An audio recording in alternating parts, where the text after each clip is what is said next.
Hola, ¿qué tal? Les saluda Lola Hernández. Bienvenidos a nuestro programa Un Reencuentro con los Niños, un espacio creado para difundir entendimiento sobre educación, desarrollo educativo, biológico y emocional de niños y adolescentes. El día de hoy tengo el placer de tener en mi micrófono, en mi espacio, a una eminencia realmente, un gran ser humano, el doctor Manuel Casanova. Y debo leer un poco sobre quién es Manuel Casanova para que lo sepan. Él realizó estudios de neurología en el Hospital Universitario de Puerto Rico, hizo una especialidad de neurología en el Hospital de Johns Hopkins en Estados Unidos y psiquiatra en el Instituto Nacional de Salud Mental, y entre muchos otros honores, él ha sido ponente de una presentación magisterial en el Congreso Mundial de Autismo y ha recibido una beca de distinción por el Instituto de Salud Mental por su investigación sobre el autismo. El doctor Casanova trabaja en la junta editorial de 15 publicaciones y tiene sobre 200 publicaciones y 4 libros. Así que tenemos con nosotros una persona que nos va a presentar información que realmente va a nutrir nuestros sentidos, nutrir nuestro entendimiento sobre el autismo. Bienvenido, Manuel. Gracias por tenerme aquí contigo, Lola. Pues es un privilegio que hayas aceptado y que lo hayamos logrado, eso sobre todo, ¿no? Sí. Manuel, nada más como referencia, nada más dile a nuestra gente desde dónde te estamos saludando el día de hoy. Sí, yo me encuentro en mi casa en South Carolina, en un pueblo que se llama Greenville, y tú estás, Yo estoy en bueno, en México México. ahora. Exactamente, así que por allá está el doctor Casanova. Y bueno, vamos a empezar a abordar este tema porque disponemos de aproximadamente una hora para hablar y sé que nos vamos a quedar cortos, pero no importa, no importa, ya sé dónde localizarte. Y Manuel, tú has investigado el cerebro por muchos años y especialmente el cerebro de personas diagnosticadas con autismo. Y en base a esa experiencia tuya y además experiencia personal, porque sé que en la familia hay una experiencia personal, tú me lo has comentado, creo que cuando a los padres nos dan el diagnóstico de nuestros hijos, hay tres dudas que nos vienen a la mente. Hay muchísimas, pero por lo menos las que yo recuerdo son tres. ¿Qué grado de autismo tiene mi hijo? ¿Se va a curar? ¿Y cómo funciona su cerebro diferente al de una persona normal? Así que yo voy a tratar de abordar parte de esto contigo el día de hoy. Y lo primero que te quiero preguntar, Manuel, si a ti te preguntara un padre de familia esto de los grados de autismo, ¿cómo se explican médicamente? Fíjate, es una cosa curiosa, pero yo creo que esta idea proviene de muchos estudios en la literatura que han dividido el autismo en alto y bajo funcionamiento. Y esa fue una idea para implementar estudios que dieran resultados significativos, en el sentido de que si tú tienes una población que es bastante heterogénea, que difieren en sí mismo en cuanto a la edad de los pacientes, en cuanto al coeficiente intelectual, en cuanto a las habilidades verbales, etcétera, pues lo más seguro es que cualquier tipo de resultado en tu estudio pues se va a perder, porque hay mucha variabilidad. Así que los científicos decidieron dividir el campo entre autistas de alto funcionamiento, que se definió como un coeficiente intelectual de más de 70, pero hay muchos estudios donde se emplea el reglón de 80 para hacer la división. Y entonces aquellos que están sobre ese coeficiente intelectual se llamaban High Functioning Autism y los otros Low Functioning Autism. Es una división artificial, no tienen que ver nada con las habilidades que el paciente pueda demostrar en su vida diaria, y debemos de reconocer que el autismo es un espectro. donde muchos de los pacientes difieren uno de los otros en cuanto a la sintomatología, cuándo expresan los síntomas, la historia natural de los mismos, el tipo de síntomas y la severidad de los mismos. Así que cada paciente es único. Así que esta manera de dividir a los pacientes, yo creo que no es natural, es bastante artificial y yo no le pongo mucho significado a la misma. Claro, pero muchos padres tenemos la inquietud de eso al principio, sobre todo cuando están recién diagnosticados. Y no sé, Manuel, ¿será muy aventurado para una persona que diagnostica, para un profesional que diagnostica a un niño, digamos, de 2 años y medio o 3, decirle a los padres, su hijo tiene autismo de bajo funcionamiento o de alto funcionamiento? ¿Será muy aventurado decir eso a los padres a esa edad? Yo creo que sí, especialmente porque te voy a decir, clásicamente, históricamente, uno pudiera reconocer síntomas del autismo cuando el paciente tenía 1 año, año y medio, una edad bastante temprana. Muchos de los clínicos decidieron tratar de posponer el diagnóstico hasta 3 años de edad, en el sentido de que muchas veces los síntomas cambiaban o se podían hacer más patentes. Así que muchas veces los pacientes y los padres se quedaban con un diagnóstico un tanto incierto hasta que tuvieran cierto grado de seguridad. ¿Y esa edad cuál sería? ¿Existe algún rango de edad en donde ya hay una certeza de que es autismo, por ejemplo? Um, Fíjate, en algunos casos uno pudiera tener bastante certeza a una edad temprana, pero con todo y eso, hacer una declaración en cuanto a severidad, yo creo que no tendría un buen fundamento. Tú no puedes prognosticar la historia natural de una persona basado en un corte de la vida que tú ves a la edad de año y medio, por ejemplo. Ajá. Todo eso puede cambiar. ¿Y a qué edad sería un poco más certero decir es alto funcionamiento, es bajo funcionamiento? Fíjate, yo te diría que luego de 3 años de edad, entre 3 y 5 años de edad, uno pudiera estar mucho más seguro del diagnóstico, especialmente porque uno puede entretener al niño y él mismo puede contestar a motivaciones que uno puede hacer que él juegue dentro de la oficina, que participe en actividades sociales y uno lo puede observar mucho mejor de esa manera. Así que yo te diría que de 3 a 5 años es una edad crucial para el diagnóstico. Muchas veces uno lo puede hacer mucho antes, ya no hay esa división del DSM-4 que decía 3 años para uno establecer el diagnóstico. Uno lo puede establecer en cualquier año de la vida del paciente. Ok, pero yo te voy a preguntar algo como mamá, o como quizá Sí. muchas mamás quisieran preguntarlo. Si a mí me dicen en algún punto que mi hijo es de bajo funcionamiento, vamos a suponer a los 8 años de edad le hacen un examen, una prueba de estas para medir su coeficiente intelectual y resulta que él está por debajo de la estadística de la que me acabas de hablar.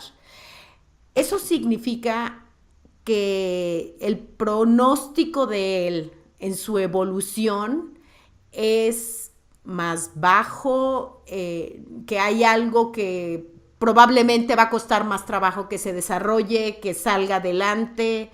¿En qué impacta realmente llegar a este entendimiento de que es de bajo funcionamiento, digamos a los 8 o 9 años? Fíjate, a mí no me gusta proveer una etiqueta y los padres van a decidir por sí mismos el grado de disfunción que tenga su hijo o hija. Así que yo no pongo etiquetas de ninguna forma, si el paciente de bajo funcionamiento o no, porque tiene una connotación peyorativa. Y no me gusta emplear ese tipo de vocabulario. Yo te puedo decir que sí, hay síntomas que puede presentar un paciente que puede proyectar un pronóstico malo. si el paciente tiene convulsiones y las mismas son recalcitrantes, si no tiene lenguaje, que es una actividad realmente social que va a impedir mucho de las probables conexiones que pueda realizar el paciente, pues eso tiene un mal pronóstico. Ok. Y en cuanto a funcionamiento, por ejemplo, habilidades de seguir instrucciones, eso, por ejemplo, determina, también está dentro de este rango de si es de más alto funcionamiento, si es de más bajo funcionamiento, que tengan mayor capacidad de seguir instrucciones o de poner atención.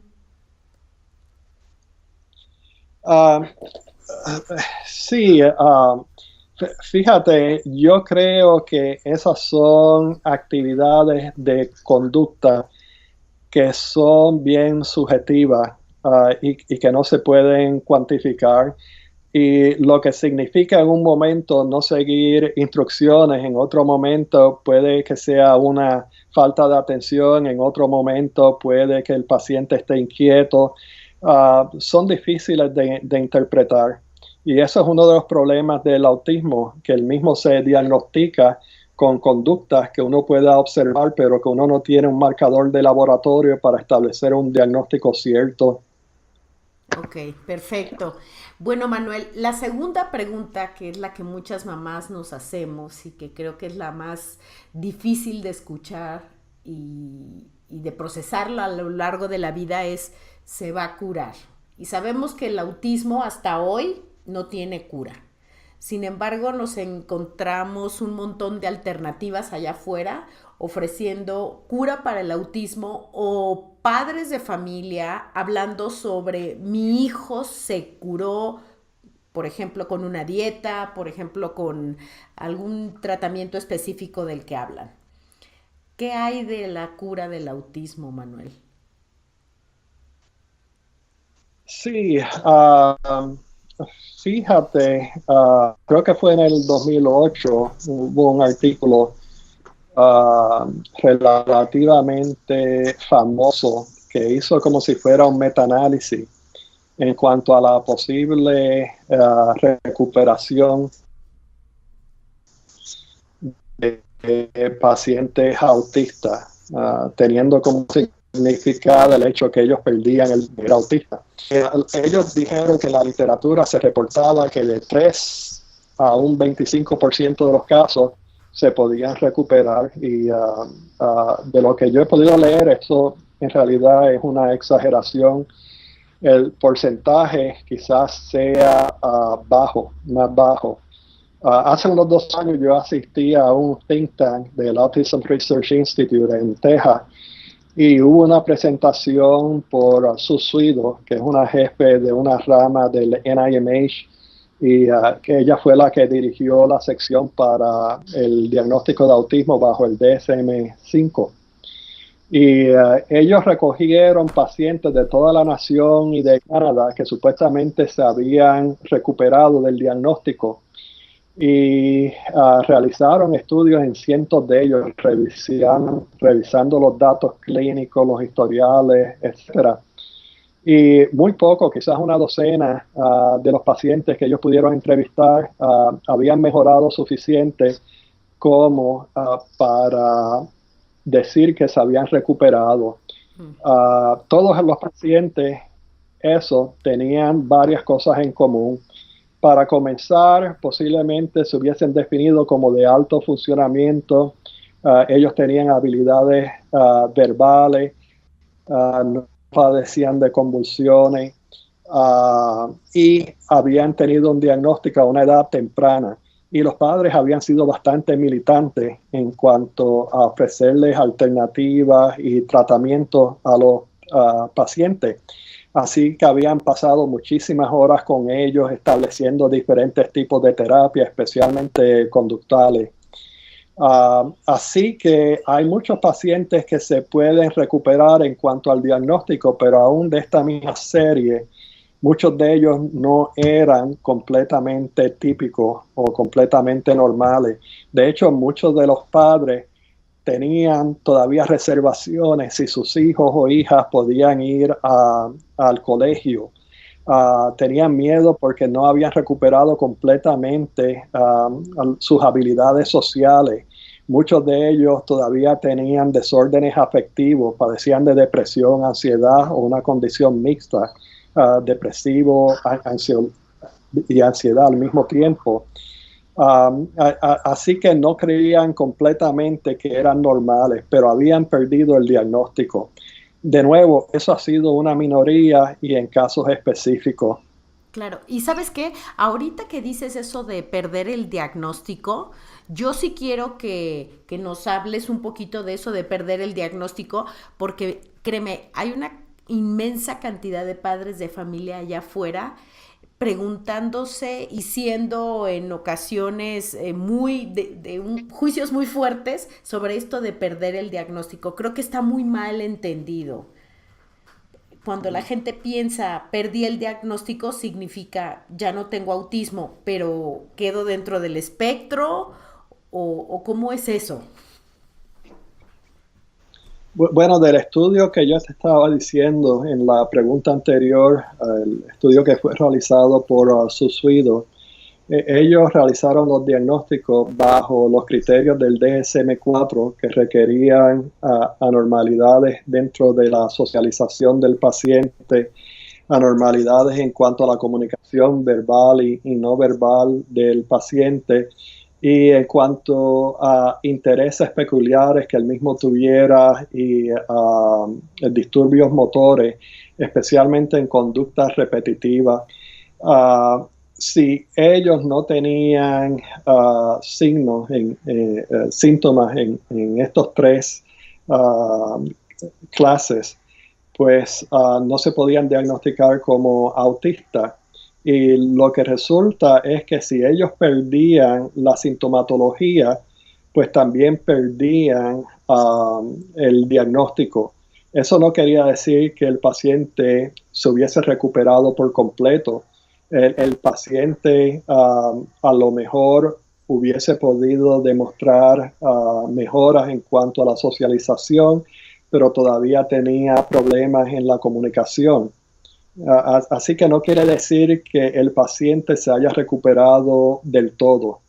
Ok, pero mira, a ver, Manuel, creo que aquí hay una parte que nos toca entender, porque muchas veces te dicen, tu hijo está dentro del espectro, pero no tiene autismo. O sea, ¿eso existe? ¿Existe estar dentro del espectro, pero no tener autismo? Bueno, esa es una conversación que en realidad puede divagar e irse dentro de la neurodiversidad, que es un tema muy común actualmente. Uh-huh. Y ellos han decidido aumentar el espectro de tal manera de que hay personas con un % de anormalidad bajo que todavía creen que tienen que ser autistas y caen bajo el espectro. Este movimiento también cree en el autodiagnóstico, que es una cosa que no comparto con ellos. Y también mezclan muchas otras enfermedades y condiciones, defectos de la personalidad, que muchas veces tienen defectos en la socialización, ahora se incluyen, según ellos, como ser del espectro autista. Pero esto no es cierto. Lo que sí puedo decir es que cada vez creemos que hay más pacientes autistas de lo que nosotros creíamos anteriormente y que hay una buena porción que no se diagnosticaban porque eran de muy alto funcionamiento. Okay. Sí, y eso puede que dé lugar a la confusión. Claro, porque a mí me ha correspondido escuchar a padres de familia que te dicen, mi hijo no tiene autismo, mi hijo está solamente dentro del espectro. Entonces en esa parte yo no sé realmente si eso significa que tienen autismo o que no tienen autismo. Sí, el término de por sí se introdujo hace varios años, especialmente por el doctor Fred Volkmar de la unidad del cuidado del niño en Yale University. Y él lo introdujo porque dentro del sistema o la clasificación de diagnóstico, habían pacientes que se incluían dentro de ciertas rúbricas de defectos que eran autistas, pero que tenían enfermedad de Asperger's o Pervasive Developmental Disorders not otherwise specified. ¿Está bien? Y entonces él llamó autistas, Asperger's y Pervasive Disorders of Development not otherwise specified. Él los incluyó dentro de un espectro. Uh-huh. Lo que los pacientes dicen ahora mismo que es el espectro autista son aquellos que pertenecen a la neurodiversidad y han ampliado los criterios para incluir a sus hijos o a ellos mismos.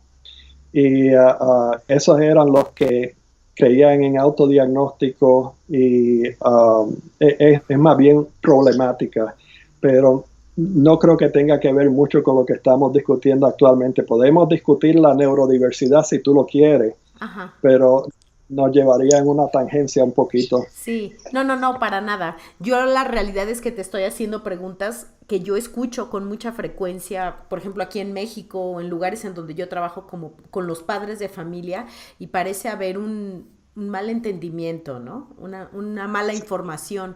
Y al mismo tiempo, ahora te quiero preguntar respecto a esto de la cura del autismo, que hay un tratamiento, bueno, hay una investigación que tú has hecho de la que hemos hablado, que es la estimulación magnética transcraneal, que es una de esas técnicas, no sé cómo se le llamen, que puede ser uno de los tratamientos para personas dentro del espectro con autismo. Ya no sé cómo es que se debe de decir. Y hablando de todo el tema de las curas, yo he leído algunos artículos sobre la estimulación magnética transcraneal en donde, hablan de cura. Manuel, tú eres el originario de este tipo de estimulación o de técnica. ¿Cura el autismo esta técnica y cómo funciona? Que nos expliques qué es, en qué consiste, cómo funciona. Sí, nosotros hicimos el primer artículo, los primeros estudios sobre este tema, y a través de los años hemos publicado 14 estudios diferentes. Hemos tratado y reportado en más de 200 y 200 otras personas que participaron como controles, que eran autistas, y luego los estudios recibieron la terapia. Así que tenemos experiencia en más de 400 pacientes, quizás más de 500. Nunca hemos observado una cura, pero hemos observado beneficios. También todos los participantes eran de alto funcionamiento. O sea que es específico para pacientes de alto funcionamiento. Nunca pudimos observar un paciente, por ejemplo, de que... Sigue hablando, Manuel. De hablar y hubiese recuperado del habla. Eso nunca lo hemos observado. La estimulación magnética transcraniana es la aplicación de un estímulo magnético, que es como si fuera un pulso de misma severidad o magnitud que una máquina de resonancia magnética. Cuando uno se hace un estudio, por ejemplo, del cerebro, el campo magnético es de un Tesla. Y lo que hace es que funciona bajo la ley de Faraday, que dice que si uno tiene un conductor dentro de un campo magnético, el campo magnético induce una corriente dentro de ese conductor.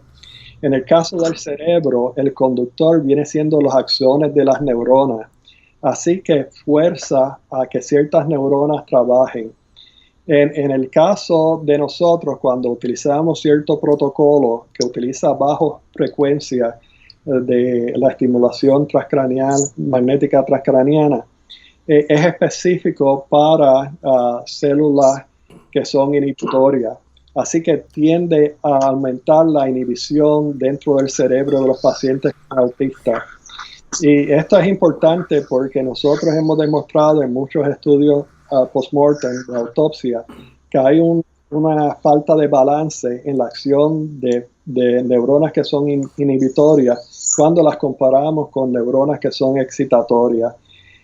De hecho, dentro de la corteza del cerebro hay ciertos módulos que se denominan como mini columnas, que son los microprocesadores de la computadora o de la corteza del cerebro. Y estas mini columnas están deformadas. Y es en el sentido de que la ducha de inhibición que rodea la mini columna está anormal. O sea, si tú tienes una cortina de baño, la misma tiene como efecto el mantener el agua dentro del baño, pero cuando tú no la corres y ya no tienes la cortina, pues el agua sale y entonces moja todo el piso del baño. En el caso de la minicolumna de pacientes con autismo, esa cortina que rodea la minicolumna, una cortina de inhibición, está ausente o es defectiva. Y entonces eso hace que la estimulación que corre por el centro de la minicolumna se pase a minicolumnas adyacentes y entonces hay una cascada de excitación que provee por efectos que son estimulatorios, viene por efectos que son anormalidades en la sensación y en algunos casos se pueden demostrar como convulsiones. Lo que la terapia hace es que repone la columna de inhibición sobre la minicolumna, sobre este módulo. Digamos que recupera la cortina, como nos lo ejemplificaste. Sí, corre la cortina de nuevo y hace que el mensaje se mantenga dentro de la minicolumna, dentro de este módulo de información. Okay. Y eso es lo que hace la estimulación magnética transcraneal.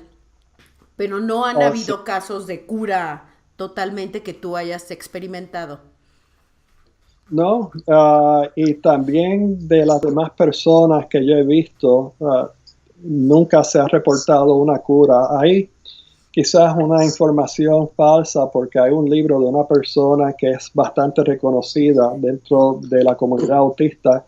El mismo se llama Switched On y fue escrito por John Robinson.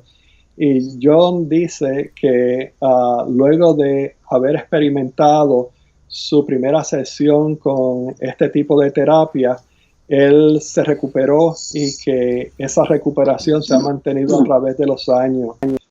Nosotros nunca hemos visto ese tipo de resultados y aún hablando con las personas que suministraron esa terapia, me dicen que cuando John recibió la estimulación, él era un control, él no recibió la estimulación adecuada, él no recibió estimulación a su cerebro.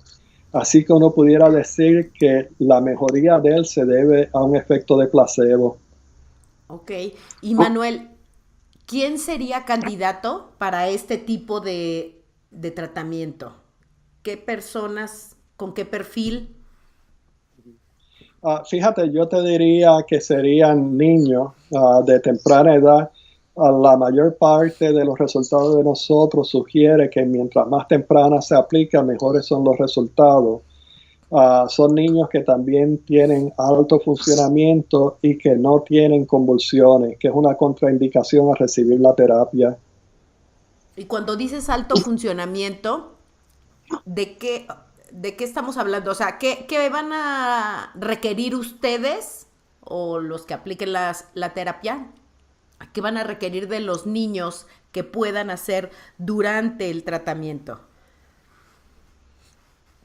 Sí, fíjate, la distinción es que hay muchos pacientes con autismo que tienen defectos estructurales dentro del cerebro. Tienen islas de neuronas que han tratado de migrar a la corteza y las mismas se interrumpen en su viaje y se quedan dentro de la sustancia blanca del cerebro. Eso da lugar a muchas de las convulsiones que uno ve en pacientes con autismo. Hay otros que tienen deformaciones en cuanto a los giros del cerebro, las convoluciones del mismo. Y mientras tú tengas un defecto que es estructural, tú no lo vas a poder curar con un tratamiento que es funcional, porque no va a hacer que se recupere ese tipo de defecto. O sea que si tú tienes cosas que pudieran sugerir que tú tienes un defecto estructural del cerebro, este tipo de terapia no va a ser de ayuda. Una de las condiciones sería el tener un MRI, un estudio de resonancia magnética que sea normal, donde tú tengas los ventrículos aumentados, donde tú tengas islas dentro de la sustancia blanca que dé una señal anormal, donde el paciente padezca de convulsiones y especialmente convulsiones que son recalcitrantes, que no puedan responder a medicamentos. Y nosotros hemos notado que mientras mejor funcionamiento, mientras mejor sea el coeficiente intelectual, mejor son las probabilidades de buenos resultados. Ok, perfecto. Ahora te voy a preguntar algo que en este momento me vino a la mente. Si este tratamiento, estimulación magnética transcraneal, y yo lo voy a decir en mis palabras de mamá, corre de nuevo esa cortina de baño que nos explicaste. Entonces, los chicos que no tienen este tipo de intervención y que a través de intervención terapéutica convencional, terapias de lenguaje, terapia ocupacional, etcétera, etcétera, etcétera, logran salir del espectro o salir del diagnóstico. ¿Qué hizo diferente esas terapias convencionales de lo que hace la estimulación magnética transcraneal? Bueno, lo que yo te pudiera decir es que no hay un tratamiento que sirva para todas las personas y uno tiene que individualizar al paciente. Yo te diría que si un paciente mejora con cualquier tipo de intervención conductual, de comportamiento, eso sería lo mejor porque tú no tienes que alterar súbitamente la función del cerebro, especialmente con este tipo de estimulación. Yo te voy a decir que la estimulación transcraneal no es fisiológica, es en el sentido de que cuando tú tienes un amplificador dentro de la electrónica, por ejemplo un transistor, tú haces que funcione dentro de ciertos niveles de voltaje. Y esa es la única manera que tú tienes de que la señal que se tiene al comienzo pues sea reproducida y amplificada al final, fuera del transistor. Cuando la señal del comienzo, el voltaje es demasiado de alta o demasiado de baja, la señal de resultado no es fidedigna y tiene malformaciones. Y uno dice que el amplificador actúa de una manera no lineal. La estimulación transcraneal magnética funciona de una manera que no es lineal ni es fisiológica y fuerza al cerebro a disparar o a ser inhibido. No es la manera normal en la que el paciente y el cerebro trabajan. Así que yo tengo reservaciones sobre la técnica y tan solo la aplico en ciertos tipos de pacientes, como ya yo he dicho, especialmente los de alto funcionamiento, etcétera, para prevenir cualquier tipo de daño. Pero de otra manera, prefiero la terapia de comportamiento y la misma ha mejorado muchísimo a través de los años. Ya no es como en los tiempos de Lovaas, que habían aversivos, ya no tenemos aversivos. También se ha mejorado el tipo de terapia porque antes tendía a reproducir comportamientos que eran robóticos y ahora ha mejorado también en ese sentido. Manuel, déjame te pregunto algo. Y esto es mera curiosidad. Con la intervención terapéutica de, por ejemplo, modificación de comportamiento, terapia ocupacional, terapia del lenguaje, etcétera, etcétera, ¿cambia algo en el cerebro de los chicos? O sea, a nivel estructural del cerebro, ¿algo cambia que es también parte de lo que está ayudando? Sí, y en muchos de los casos uno lo que se dedica a hacer es que Uno trata de utilizar a su ventaja la plasticidad del cerebro, porque el cerebro puede realizar nuevas conexiones con el tiempo, y si uno la emplea muchas veces, las mismas se hacen un hardwire, se quedan permanentemente. Así que eso es lo que uno trata de utilizar con las terapias, y por eso es que ellos requieren de muchas repeticiones y de mucho tiempo. Y digamos que en este caso, pues mientras más temprano comencemos es mejor. Y es por eso el énfasis en la intervención temprana. Claro, y hay muchos estudios, muchísimos, yo diría que prueban eso, que mientras más temprano mejores son los resultados. Y eso es característico no tan solo del autismo, sino de la dislexia, de Attention Deficit Hyperactivity Disorder, etcétera. Cualquier enfermedad del desarrollo tiene mejores resultados y mejor pronóstico si la intervención se hace a una edad temprana. Ahora, Manuel, nos pueden estar escuchando personas que tienen hijos ya mayores, adolescentes quizá, que desafortunadamente por el tipo de atención que hay en donde viven, pues no recibieron la intervención temprana que tenían que haber recibido. ¿Qué tanto hay en el tema de evolución de ellos si la intervención no se llevó a temprana edad, sino más bien se llevó a partir de los 8, de los 9 años?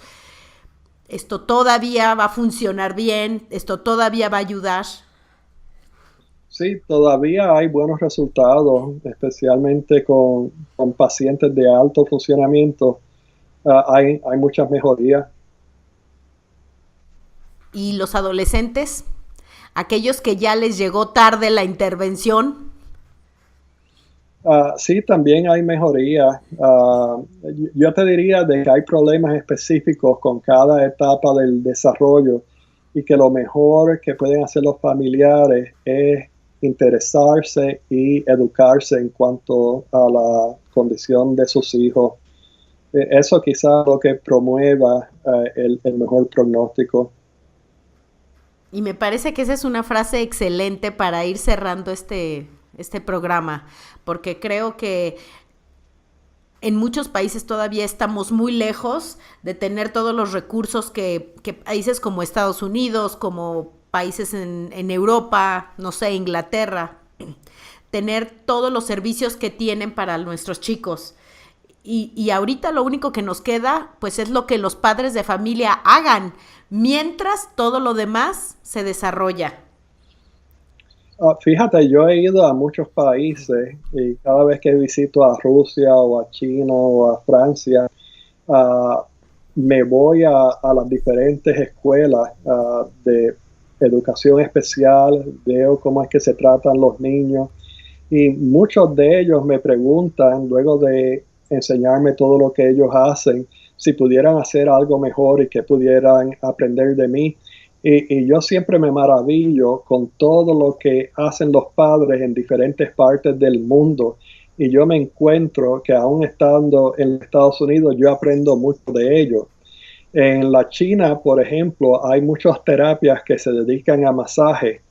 Y ellos han encontrado, por ejemplo, de que el masaje de estimulación para desensitizar al paciente provee muchas mejorías, y que si uno la instituye antes de que el paciente comienza la escuela, quizás media hora antes de que él mismo entra a la escuela normal, pues mejora mucho la conducta del paciente. Hay en Rusia padres que para sus pacientes autistas, si tienen defectos de atención, reúnen a los niños antes de comenzar las clases especiales y le dan terapias en grupo que son para enfatizar las conductas sociales.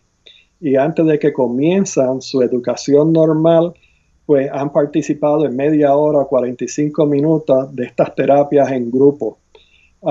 Hay otros países en Francia que han desarrollado sillas que son para el autismo, donde el asiento está inclinado hacia arriba y el mismo ofrece cierta presión sobre el abdomen, y a los pacientes autistas les gusta tener esa presión, lo hace como centralizarse dentro de ellos mismos. Así que mientras que no son terapias o intervenciones que han sido reconocidas, ha habido mucha intuición de parte de los padres acerca de lo que le puede ser de beneficio a sus propios hijos, la han instituido y han dado muy buenos resultados. O sea que no sencillamente por ser de Estados Unidos es que nosotros tenemos las mejores ventajas. Es ser un padre y ser un padre abnegado, ser un padre militante, lo que ha dado mejores resultados. Qué hermoso lo que me acabas de decir, Manuel. Y qué inspirador, y me encantaría poder conocer todas esas escuelas que has podido conocer, porque realmente el trabajo que hacen los padres es maratónico, es abismal, es impresionante. Pero a veces nos falla la estructura, la guía o el ser militantes, como tú dices, el tener disciplina. Pero te voy a decir, aunque no tengan una guía, un maestro, yo he visto cómo esta comunidad de padres se reúnen y son una familia, porque se reconocen el uno a los otros, todos los problemas que ellos han tenido y ellos mismos se ayudan. Y resulta que de la experiencia de uno y de los otros forman guías para los demás, especialmente las personas que recientemente se han unido a ellos. Una de las mejores recomendaciones que yo le pudiera dar a los padres si ellos se encuentran con un niño que ha obtenido un diagnóstico reciente es el unirse a los grupos laicos de ayuda laica que se encuentran dentro de la comunidad. Pudiera ser FEAT, Families for Effective Autism Treatment, pudiera ser TACA. En realidad no importa cuál sea la ponencia, aun cuando sea política, de los grupos. Ellos están allí para ayudarse unos a los otros. Y eso es lo mejor que ellos pueden hacer. Exactamente, Manuel. Y en muchos países de América Latina ese tipo de organizaciones todavía no existen, y para mí es sumamente importante. Esos grupos de apoyo, por lo menos en mi experiencia viviendo en Estados Unidos, fueron la base de mi fortaleza. Realmente era un grupo de empoderamiento. Uh-huh. Así mismo. Manuel, pues muchísimas gracias. Creo que habrían muchas cosas más que hablar contigo, pero ya sé dónde localizarte. Bueno, muchísimas gracias a ti, Lola. Y a todo el mundo, si cualquier persona se quiere contactar conmigo, me pueden escribir por email.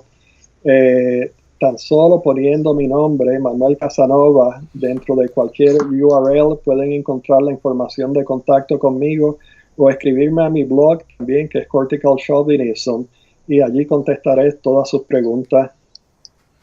Y lo voy a incluir en la publicación de este video, Manuel. Voy a incluir tu acceso a tu blog y tu correo electrónico.